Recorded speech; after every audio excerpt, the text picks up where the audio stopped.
je suis Clément Méric et vous écoutez Bourbon Hebdo, le podcast de la rédaction d'LCP qui vous fait revivre l'actualité de la semaine et vous dévoile les coulisses de l'Assemblée.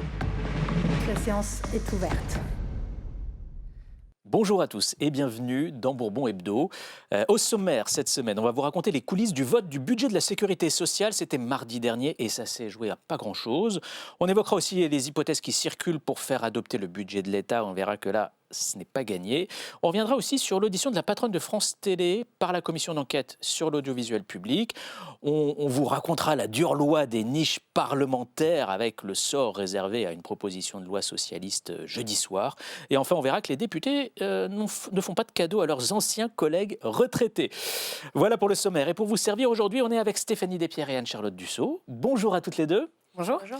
Stéphanie, alors je rappelle à nos auditeurs que tu interviens dans les émissions d'actu d'LCP pour nous livrer les dernières infos de l'Assemblée. C'est ça. Et toi, Anne-Charlotte, tu fais un peu la même chose, sauf que c'est pour notre site internet lcp.fr. Allez, on commence avec ce vote mardi soir au bout du suspense.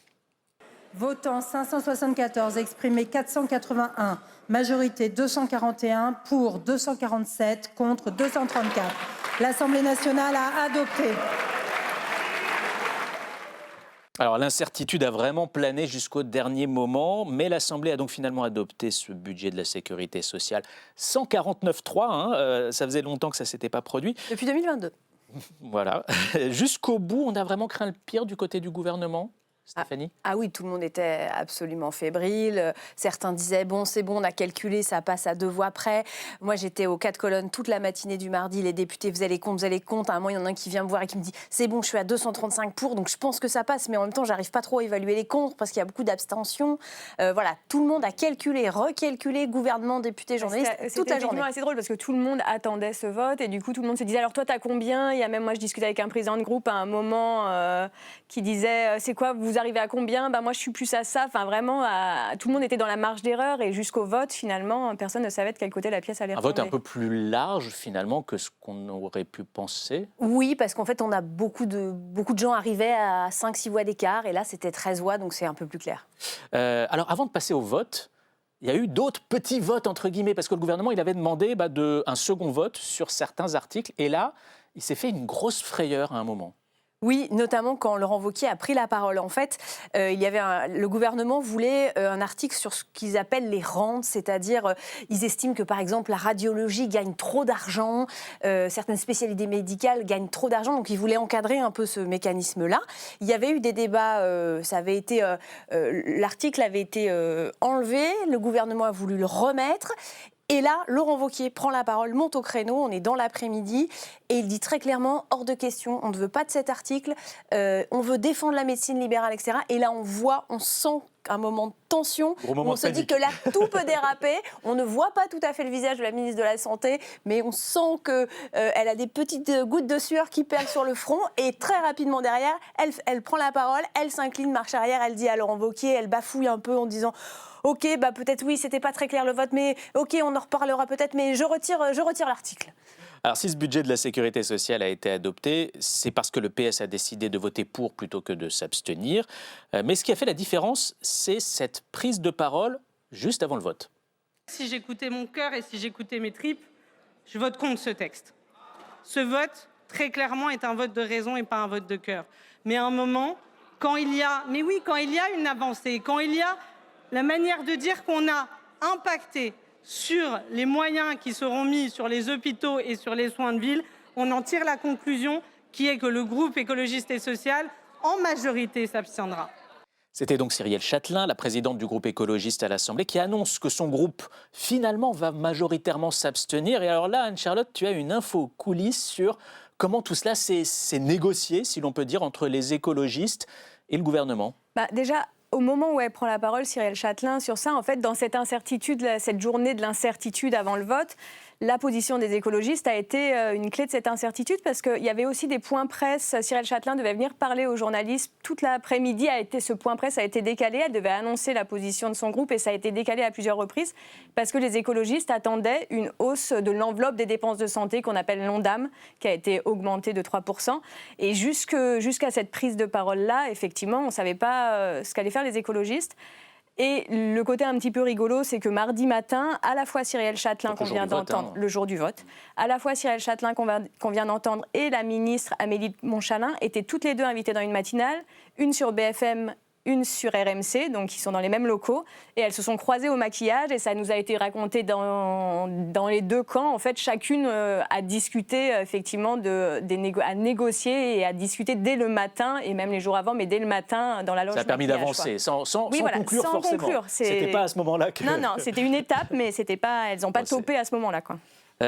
Jusqu'à présent, les écologistes, ils se voulaient un peu le trait d'union entre le PS d'un côté, la France insoumise de l'autre. Est-ce que cette abstention, veut dire qu'ils ont finalement choisi leur camp? Est-ce que LFI... C'est un peu plus compliqué que ça, parce que c'était pas, comme Cyrielle Châtelain le dit, c'était pas très facile ce vote pour eux. J'ai parlé à plusieurs députés écologistes, dont Sandra Régol, qui dit ça nous a vraiment tordu le bide, etc. Et vraiment, on fait ça parce que, notamment, les syndicats hospitaliers, etc., avaient besoin, en fait, du PLFSS. C'était plus à la demande des syndicats, en fait. C'est pas du tout pour choisir le camp du PS face à LFI. Après, ça a été très, très mal pris par la France Insoumise, qui a tapé très, très fort depuis mardi sur les écologistes, en disant que voilà, ils étaient, comme le PS, vendus au macronisme, etc. Et en interne, ça a créé des tensions, peut-être, avec les anciens insoumis qui font partie du groupe. On pense à Alexis Corbière.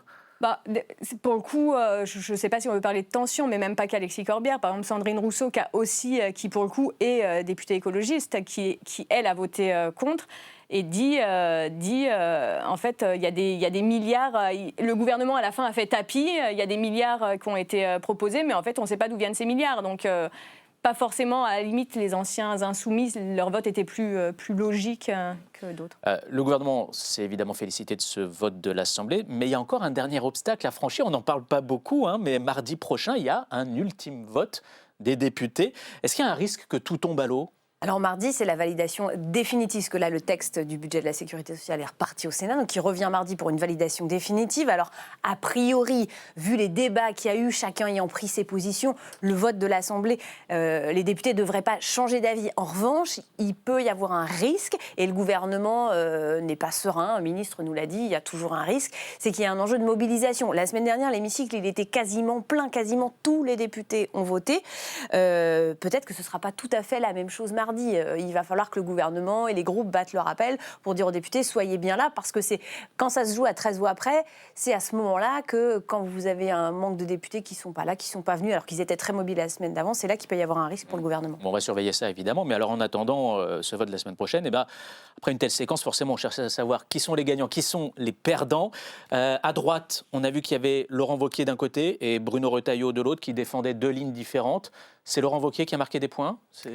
Alors, les analyses sont différentes. En tout cas, ce qui est clair, c'est que Laurent Wauquiez s'est positionné à l'inverse de Bruno Retailleau, ce qui est quand même souvent le cas, parce que Bruno Retailleau, donc président du groupe de la droite au Sénat, avait dit c'est un hold-up fiscal. Il avait appelé tous les députés à voter contre. Il a essayé de les persuader jusqu'au dernier moment. Laurent Wauquiez, lui, avait décidé de faire en sorte que ça passe, c'est-à-dire qu'il a demandé à son groupe de s'abstenir, ce qui a été le cas. 28 députés sur 49 se sont abstenus, mais il y en a 28 aussi, 18 de la droite républicaine qui ont voté pour, et c'est beaucoup.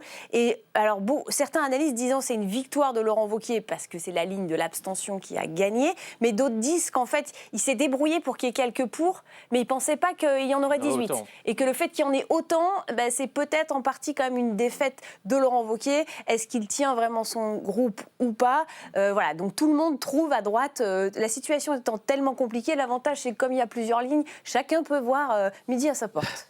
Il y en a un dont on a beaucoup parlé ces derniers jours dans le socle commun, c'est Édouard Philippe. Il avait appelé les siens à s'abstenir, sauf que tous les députés Horizon ne l'ont pas suivi. Est-ce que ça veut dire qu'il est un peu contesté en interne dans son propre groupe ? En tout cas, ce qui est sûr, c'est qu'il avait dit on ne peut pas voter pour ce budget. Donc la ligne était l'abstention et qu'il y a eu 25 abstentions et 9 pour. Donc effectivement... Je ne sais pas si Stéphanie vous dira peut-être si dans le groupe il y a des discussions sur la personne d'Édouard Philippe, mais je discutais avec une députée Ensemble pour la République qui disait en fait Horizon c'est illisible et on a l'impression qu'Édouard Philippe a beaucoup montré les muscles pour au final arriver à ce résultat-là qui est quand même pas une ligne très ferme pro-Édouard Philippe, quoi.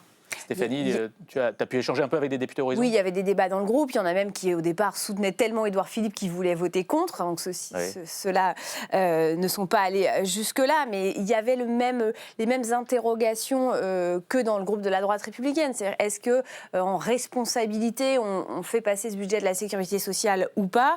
Il a été beaucoup reproché à Édouard Philippe, notamment du côté de la droite républicaine, d'être l'artisan du chaos. Et en creux, Laurent Wauquiez aussi avait poussé ses troupes à l'abstention pour dire, regardez, moi, je ne suis pas l'artisan du chaos. Et derrière tout ça, évidemment, il y a 2027. En fait, il y avait cette ligne de dire, on monte notre mécontentement, mais on n'empêche pas le budget de ne pas être voté, quoi. À gauche, à présent. À gauche, on a l'impression que tout le monde crie victoire. Est-ce que ça veut dire qu'il n'y a que des gagnants dans cette affaire? C'est toujours un peu plus compliqué que ça. Effectivement, tout le monde s'accorde à dire que, sauf la France insoumise forcément, mais que le point revient à Olivier Faure, qui finalement a réussi à mener sa barque et à obtenir des victoires sur le projet de budget de la Sécu. Mais il y a toujours des victoires et après, il faut lire entre lignes aussi. Pour le Parti socialiste, ça va être plus difficile. Il y a le projet de loi de finances, on y reviendra après, et les municipales qui approchent. Donc pour un Parti socialiste qui est dans l'opposition, trop se rapprocher du gouvernement alors qu'il y a une élection importante qui arrive, ça peut être aussi compliqué. Donc et du côté de la France insoumise, on dit maintenant c'est clair, vous voyez où est la vraie gauche, c'est nous. Oui, c'est ça. C'est ça. Ils disent qu'il les traite de traîtres, en fait, finalement, les socialistes, en disant qu'ils ont changé d'alliance et que le nouveau Front populaire, finalement, n'est plus avec le Parti socialiste. On termine avec Sébastien Lecornu. Alors, c'est lui le grand gagnant de cette séquence pour vous ? Oui, très clairement, c'est la victoire de la méthode Lecornu. Après, le Premier ministre a la victoire assez modeste. Mardi, d'ailleurs, il n'était pas dans l'hémicycle. C'est pourquoi ? On a demandé à son entourage, qui nous a dit il vient dans l'hémicycle quand il y a besoin, quand c'est tendu, etc. Là, on verra.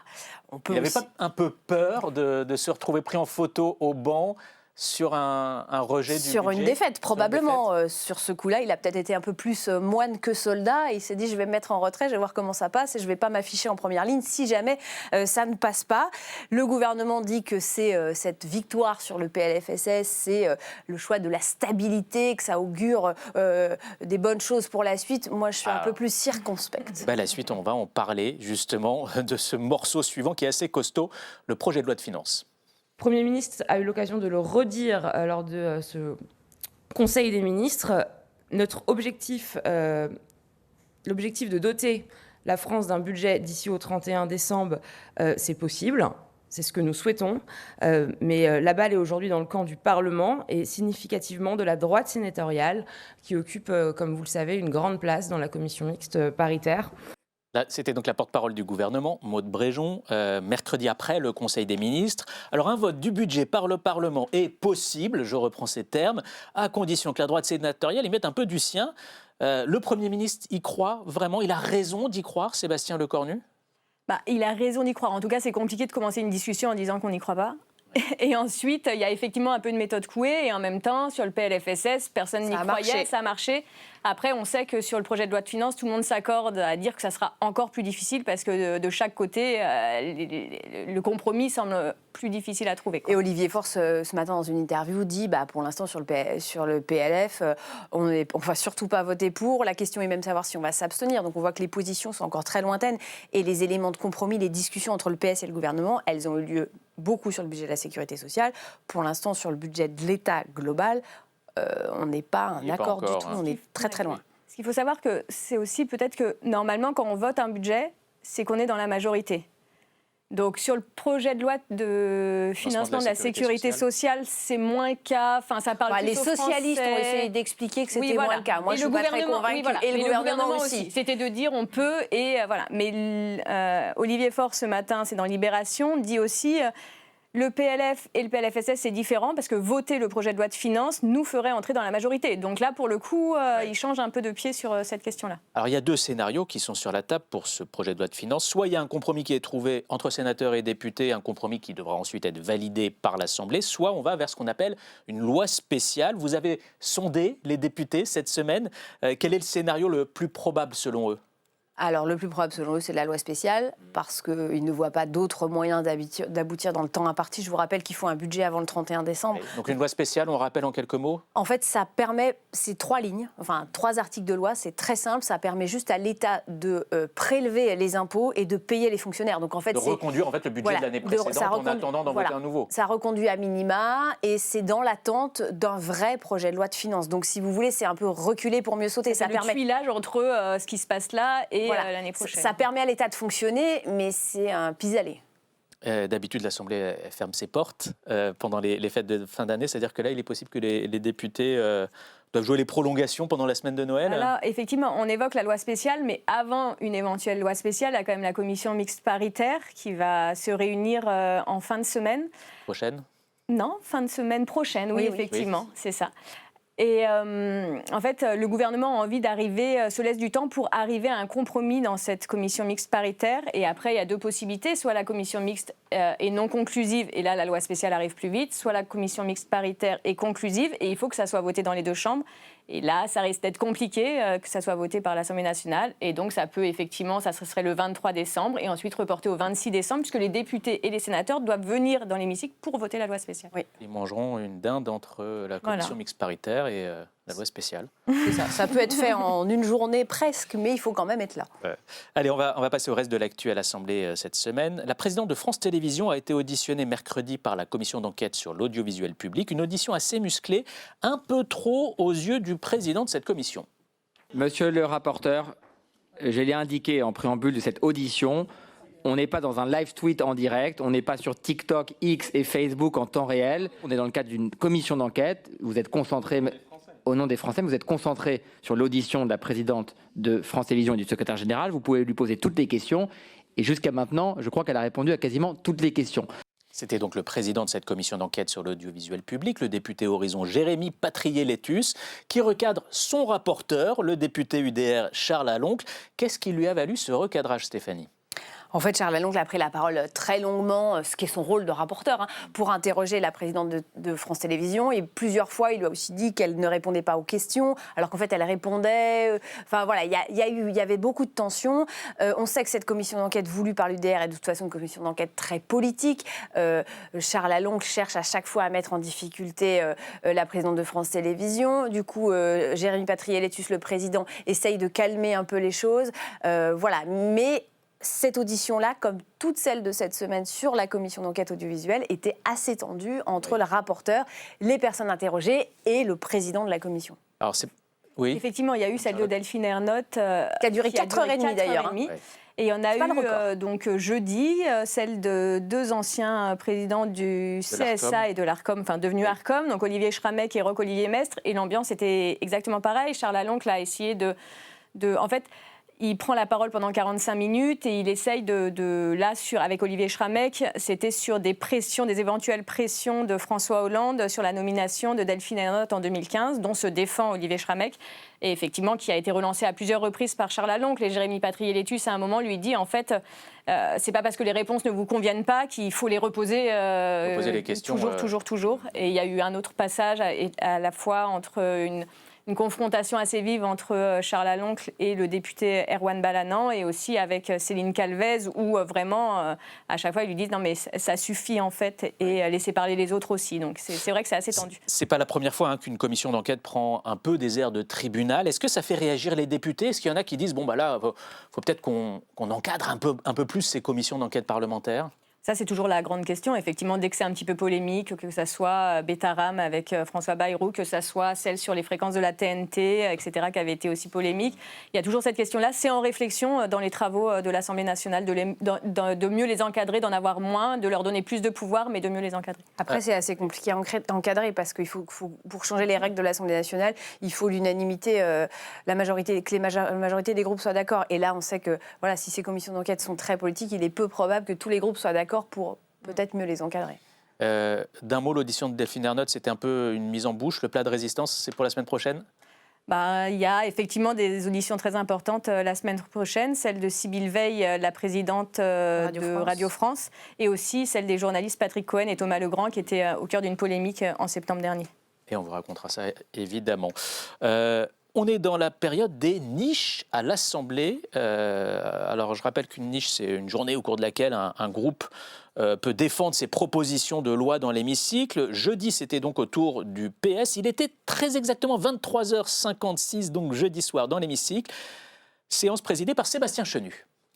Madame Recalde, l'ordre du jour appelle la discussion de la proposition de loi visant à mettre en place un programme de soutien à l'innovation thérapeutique contre les cancers, les maladies rares et les maladies orphelines de l'enfant.